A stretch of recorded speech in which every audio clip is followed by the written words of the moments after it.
네, 안녕하세요. 저는 인판티노라는 프레임워크를 이제 제안을 하고 이 관련 프로젝트를 리드하게 된 DS팀 박준하이고요. 옆에는 이제 DA팀 박재환님께서 MLOps를 많이 도와주셔서 같이 발표를 도와주시겠다고 하셨습니다. 안녕하세요.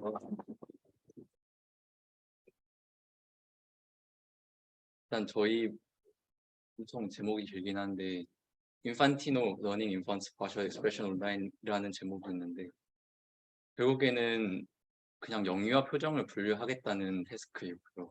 이게 어려운 이유에 대해서 조금 이따가 바로 말씀을 드리겠습니다. 일단 먼저 말씀드릴게요. 이 프로젝트는 어떤 실용성 있는 프로젝트, 굉장히 감성적이고 실용성 있는 프로젝트라기보다는 사이언티픽한 프로젝트입니다. 그리고 병원에서 사용할 수 있도록 타깃을 해서 만들었어요. 그래서 그거를 감안해 주시면 감사하겠습니다. 먼저 문제에 대해서 말씀을 드릴게요. 저희가 풀고자 하는 문제는 여기 슬기로운 의사생활에 나오는 것처럼 어린아이가 이렇게 응급실에 들어옵니다. 그러면 이 어린아이가 응급실에 들어오면 이런 프로세스를 거치게 됩니다. 이머전시 룸에 어린아이가 들어오면 항상 물어보는 게 어디가 어떻게 어떤 일로 아픈가요? 이 세 가지를 물어보게 돼요. 근데 어린아이는 대답을 못하죠. 그러니까 이러한 상황 속에서 항상 보호자 진술에 의존을 하게 돼요. 근데 여기 그림에 나와 있는 것처럼 보호자 진술은 항상 믿을 수 있는 정보는 아니에요. 그렇기 때문에 어린아이의 표정을 기반으로 해서 예를 들어서 fear를 디텍션 한다. 그러면은 그 원인을 파악해봐야겠지만 기본적으로 보호자 진술을 의심할 수도 있겠죠. 그런 형태로 이 표정 분류를 통해서 머신러닝 기반의 진단 보조를 할 수 있게 하자라는 게 목표입니다.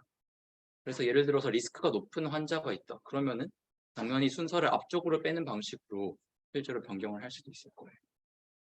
그러면 이 영유아 표정 분류를 해결하기 위해서 왜 온라인 러닝을 해야 하는가에 대해서 말씀드리겠습니다. 온라인 러닝을 말씀드리기 전에 이 데이터가 어디서 오는지에 대해 말씀드리겠습니다. 이 데이터는 뭐냐 하면 병원 응급실에 있는 CCTV 데이터인데요. CCTV는 특징이 뭐냐 하면 끊임없이 영상을 기록한다는 점이죠. 그렇기 때문에 기본적으로 데이터가 스트림 단위로 들어옵니다. 그러니까 고정된 데이터가 아니고요. 한번 데이터를 보고 나면 그 데이터는 다시는 들어오지 않아요. 그래서 온라인 러닝이 필요하다고 생각할 수 있습니다. 두 번째로 이게 왜 어렵냐? 이게 표정이 되게 긴가민가해요. 예를 들어서 기분 나쁜 표정을 짓고 있는데 그게 새드인지, 앵그리인지, 피어인지, 디스커스트인지 잘 모릅니다. 그래서 이런 라벨 앰비귀티를 어드레스하는 게 굉장히 중요하다고 말할 수 있습니다. 그래서 온라인 러닝에 대해서 말씀을 드리겠습니다. 온라인 러닝은 데이터셋의 컨티뉴어스 업데이트를 가정하는 머신러닝 세팅이고요. 여기서 이 데이터셋은 이머전시 모니터링 카메라로부터 수집되는 스트림 형태의 데이터를 가정을 했습니다. 그러면 데이터가 어떻게 되냐면 딱 하나가 추가되는 거예요. 그러면 모델도 업데이트가 돼야 되는데 전체 데이터에 대해서 다시 트레인하는 건 굉장히 비효율적이에요. 그래서 온라인 러닝을 통해서 컨티뉴얼 업데이트를 구현할 수 있습니다. 그리고 이 온라인 러닝이라는 것은 싱글 트레인셋으로 이제 모델 업데이트하는 방식이고요.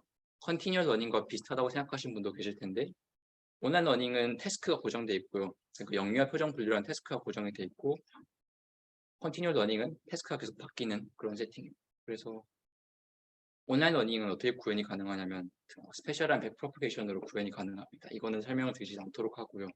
이미 구현되어 있는 구현체를 그래서 저희가 사용을 했습니다. 그래서 모델 스킴에 대해서 말씀을 드리면 이미지넷으로 먼저 프리트있는 모델을 불러와가지고 성인 데이터셋으로 파인 튜닝을 하고요. 이 고정된 피처 익스트랙터를 가지고서 뒤쪽에 있는 ONN이라는 온라인 러닝 네트워크를 학습을 하게 됩니다. 여기서 정우님과 주우님께서 무려 560장의 이미지를 손수 라벨링을 해주셨고요. 어덜트 데이터셋은 2만 장인데 저희가 이 라벨링을 쉽게 할 수 있는 어노테이션 툴도 개발을 했기 때문에 앞으로 데이터셋 만들 때는 좀 편할 거예요. 그래서 이 7개의 분류가 있는데 해피, 디스커스트, 피어, 앵그리, 뉴트럴, 서프라이즈, 새드 이렇게 7개가 있습니다. 베이스라인에 대해 말씀드릴게요. 얘는 뭐냐 하면 그냥 파인튜닝 한 거예요. 온라인 러닝 없이 그냥 파인튜닝 한 건데 온라인 러닝과 다른 점은 얘는 여러 번 에포크를 돌리니까 본 걸 또 보고 한단 말이죠. 그런데도 0.5가 안 넘어요. 큐어시가. 그러니까 아까 말했듯이 쉽지 않은 태스크다. 라벨 앰비기티가 높다. 라는 걸 이제 짐작을 할 수가 있고요. 오버피팅도 되게 심하죠. 데이터셋이 부족합니다. 그래서 이 다음은 저희가 이제 만든 온라인 러닝 모델인데 제일 높은 게 0.38 정도 나왔어요. 원래는 0.5였는데 0.38이니까 좀 낮긴 해도 온라인 러닝이 효과적이라는 걸 확인할 수 있었습니다. 왜냐하면 바로 뒤에 나오겠지만 이미지는 딱 한 번 보여주고요. 트레이닝 타임은 20분에서 20초로 줄었습니다. 그다음에 그 메모리 유제지는 8기가였는데요. 2.4기가 됐고 테스트 액큐러시는 0.53에서 0.38로 소폭 하락했습니다. 그래서 여기서 말할 수 있는 거는 저희가 만든 이 인판티노라는 프레임워크는 스케일러블하고 이피션트한 온라인 러닝 네트워크다라고 말씀드릴 수 있겠고요. 저희가 지금 그 새롭게 개발한 어노테이션 툴 같은 경우에는 영유아 이미지뿐만이 아니라 그냥 어떤 이미지에도 다 적용이 가능한 어노테이션 툴이라서요. 그거를 이제 감안한다면 이 영유아 표정 분류가 아니라 다른 온라인 러닝에도 적용할 수가 있는. 그래서 굉장히 구조가 복잡한데 그거를 설명을 해주시겠어요? 어질어질하죠. 저도 이걸 하면서 쉽지 않았는데 그 과정들을 좀 설명을 드리겠습니다. 저번에 보셨던 거랑도 구조가 좀 바뀌었을 거예요. 하다가 되는 것도 있고 안 되는 것도 있어서 되는 거 위주로 표현을 했습니다. 우선 이 전체 프레임워크는 오른쪽 아래서부터 반시계 방향으로 돌아가신다고 생각을 해주시면 돼요. 그래서 오른쪽 부분은 모델을 트레이닝을 시키는 부분이고 왼쪽은 그 트레이닝된 모델을 배포를 하는 부분입니다. 그리고 그 밑에는 새로운 데이터가 왔을 때 그 모델을 이제 재학습을 시키는 부분입니다. 우선 트레이닝을 어떻게 했는지를 말씀을 드릴게요. 저희는 그 6개로 라벨링된 약 500개의 데이터를 로컬에 우선 저장을 하고 로컬에서 훈련을 시켰습니다.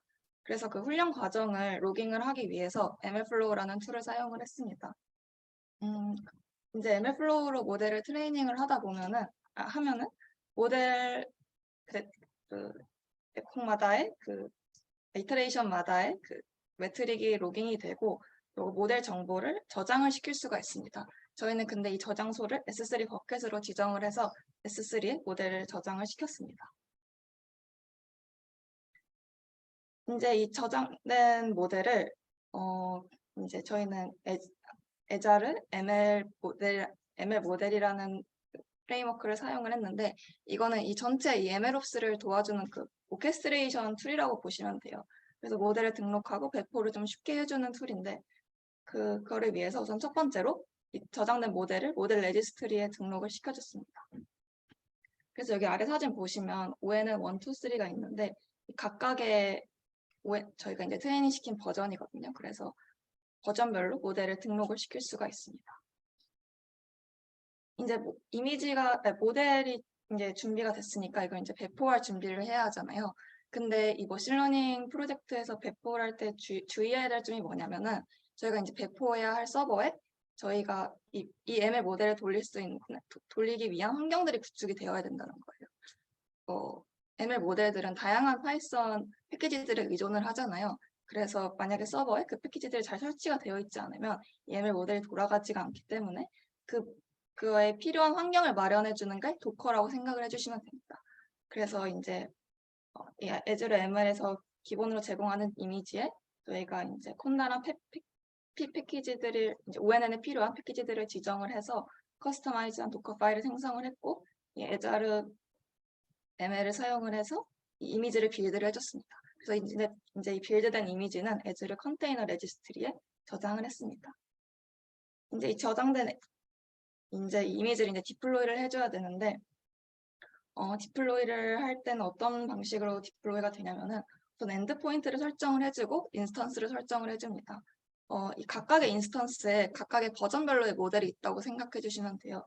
그래서 여러 개 버전이 있는 모델이 있는 인스턴스들이 있고 저희가 이제 인퍼런스 하고 싶은 모델을 선택을 하기 위해서는 로드 밸런싱이라는 걸 사용을 해서 로드 밸런싱은 이제 트래픽을 지정을 해주는 건데 저희가 원하는 모델에만 트래픽을 지정을 해줘서 원하는 모델의 인스턴스에서 리스폰스를 받을 수 있도록 표현을 했습니다. 이제 저희가 이제 웹 서비스로도 이제 이거를 구현을 했는데 우선 XS는 크게 두 가지 기능이 있어요. 첫 번째는 클라이언트가 인퍼런스 요청을 보내서 영리어 사진을 올리면은 그거에 대한 정답값을 얻어내는 과정이 첫 번째가 있고 두 번째는 이제 새로운 트레이닝 데이터를 생성을 했으면은 그걸로 이제 모델을 재학습을 시키는 과정이 있는데 첫 번째 인퍼런스 요청을 받는 부분을 설명을 드리겠습니다. 저희 백은 노드에서 구현이 됐기 때문에 클라이언트가 이미지를 보내면 그 Node.js가 그 이미지 URL을 가지고 엔드포인트로 리퀘스트를 보내게 됩니다. 그럼 그 프리딕션 값을 받아오게 되고 받아올 수가 있습니다. 그리고 이제 두 번째는 새로운 이미지 데이터에 라벨링을 시켜서 그거를 이제 재학습을 시키기 위해서 저장을 하는 과정이 필요한데요. 그래서 Node.js가 사용자가 지정한 이미지와 라벨 정보를 받으면은 그거를 이제 다시 S3 버켓에 저장을 해줍니다. 그러면은 이제 로컬에서는 이 S3 버켓에 있는 데이터량을 실시간으로 계속 확인을 해요. 그래서 만약에 데이터량이 늘었다 이러면은 재학습을 시키는 식으로 구현을 했습니다.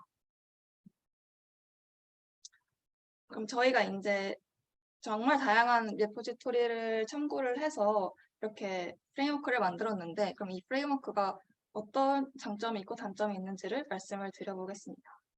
우선 저희가 만든 프레임워크를 사용을 하면은 모델을 트레이닝을 시키고 MLflow에서 그 트레이닝 과정을 로깅을 하고 그 모델 정보를 이 애주르 모델 레지스트리에 저장, 배포시키는 과정을 거의 한 번에 수행을 하실 수가 있습니다.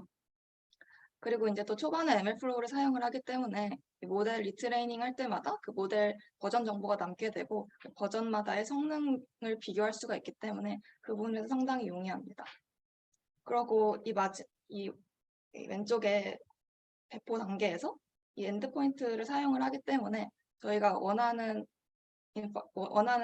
그 모델 버전의 인퍼런스 결과값을 얻을 수 있다는 장점이 있습니다. 근데 저희가 이제 더 생각해 봐야 될 점은 저희는 이런 식으로 모델별로 인스턴스를 생성을 하고 거기에 연결을 해서 인퍼런스를 받아오는 식으로 구현을 했는데 이게 과연 MLOps에서 가장 최선의 해결책인지는 저희도 직접 공부를 해봐야 될 것이라고 생각을 했습니다.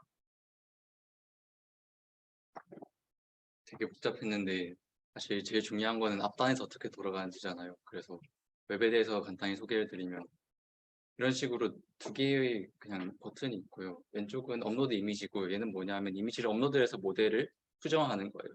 진짜 이미지 딱 하나만 올리게 됩니다. 그 다음에 오른쪽 뷰 모델은 진짜로 인퍼런스를 시행하는 건데 이 업로드 이미지 기능 같은 경우에는 저희가 좀 보여드리기가 어려워요. 왜냐하면 그 백엔드에서 모든 게 다 돌아가고 있는데 그걸 시각화를 미처 못해서 저희가 오늘 보여드릴 수 있는 부분은 이런 식으로 인퍼런스 결과가 나오는 걸 보여드리려고 합니다. 시연을 해볼게요.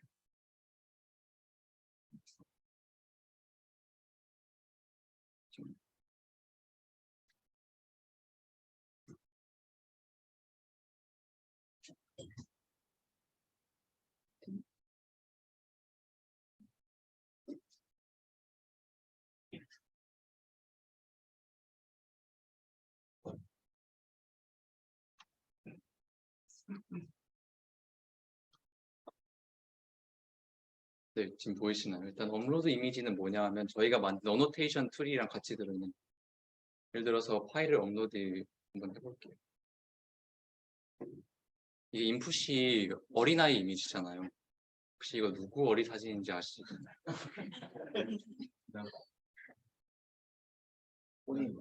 맞아요. 이게 보시면은 예를 들어서 이 표정이 뭐 여러 가지가 있을 수 있겠지만 뭔가 해피해 보니까 이렇게 해피를 클릭하면은 이게 뒤에 S3 버켓에 이 모델이랑 이 어노테이션 쌍이 저장이 된 거예요. 그러면 이거에 저장이 됐으면 다시 홈으로 돌아가가지고 모델이 업데이트가 됐거든요. 그러면 이 뷰 모델에서 인퍼런스를 수행할 수가 있어요. 예를 들어서 이 사진 올려고 혹시 누군지 아시겠나요? 저희 팀에는 이주님, 정정우님, 국호연님 정정우님 어릴 적 사진. 인퍼런스 결과를 보시면 밑에 이런 식으로 그렇게 나와요. 좀 슬퍼 보이나요? 지금 새드가 67% 이렇게 제일 높게 나와요. 그리고 아까 제가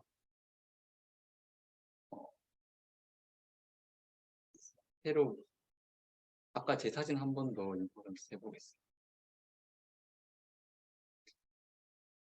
이거는 제가 해피라고 생각해서 어노테이션을 해서 모델을 업데이트했는데 보니까 뉴트럴이 더 높다고 나와요.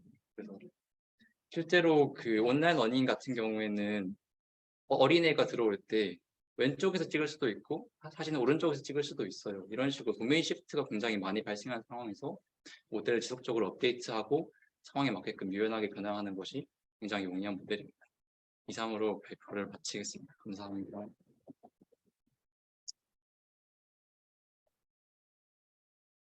불러주시면 이제 저희가 인스턴스 생성을 하면 거의 리퀘스트 보내잖아요. 이 요청 시간 이런 거 보면은 되게 되게 짧은 시간 안에 인플루언스 수행을 할 수 있는. 그리고 여기서 저희는 지금 이 디폴트고